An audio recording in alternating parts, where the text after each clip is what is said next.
আসসালামু আলাইকুম। সবাই কেমন আছেন? আজকে ঈদের 3 দিন পরে একটু রান্না করতে আসছি, পুঁই শাক দিয়ে, চিংড়ি মাছ দিয়ে। আপনারা সবাই ভালো আছেন? আমি এখন পুঁই শাকটা দিয়ে দেবো। বিসমিল্লাহ। পুঁই শাকটা দিয়ে দিচ্ছি। এখন পুঁই শাকটা দিয়ে সুন্দর করে লাড়িয়ে চাড়িয়ে নিচ্ছি। আমার পুঁই শাকটা এতটা পছন্দ, পুঁই শাক আমি কাঁচা কাঁচাও খাই ফেলি, মানে এতটা মজা লাগে আমার কাছে। আর চিংড়ি মাছ দিয়ে তো রান্না করলে সেই মজা লাগে পুঁই শাকটা। আপনাদের কার পুঁই শাক পছন্দ কমেন্ট করে জানাবেন। সবাই ভালো থাকবেন। আল্লাহ হাফেজ। আসসালামু আলাইকুম। আসসালামু আলাইকুম। সবাই কেমন আছেন?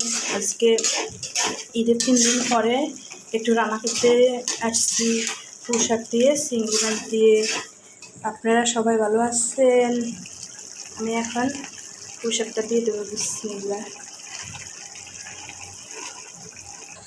পুঁই শাকটা দিয়ে দিচ্ছি। এখন পুঁই শাকটা দিয়ে সুন্দর করে লাড়িয়ে চাড়িয়ে নিচ্ছি।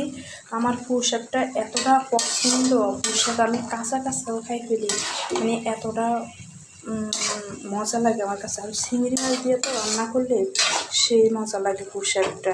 আপনাদের কার পুঁই শাক পছন্দ কমেন্ট করে জানাবেন। সবাই ভালো থাকবেন। আল্লাহ হাফেজ। আসসালামু আলাইকুম।